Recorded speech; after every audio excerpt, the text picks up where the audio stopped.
Pipila ka mga gambalay sa Davao City ang dili pa pwedeng pasudlan ug ipagamit human na sinati ang magnitude 7.8 nga linog.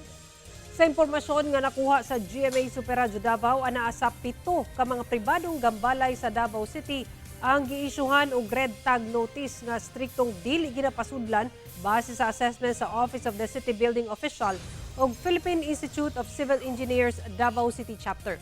Sa pahayag sa lokal nga panggamhanan, lakip sa mga anaa sa red tag ang duha ka pribadong opisina sa usa ka mall sa Davao City, usa ka tower, usa ka dormitory, bahin sa usa ka bangko ug building perimeter sa duha ka residences.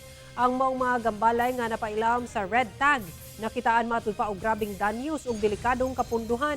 Gikinahanglan pa kining ipailam sa komprehensibong structural assessment ug ma-repair una makakuha og clearance sa ukbo.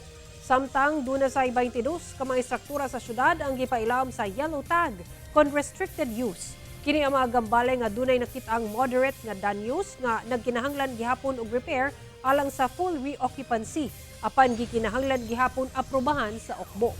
Tumong sa gipagawas ng kamanduan sa buhatan nga masiguro ang kaluwasan sa mga residente, mga nagrenta ug sa publiko.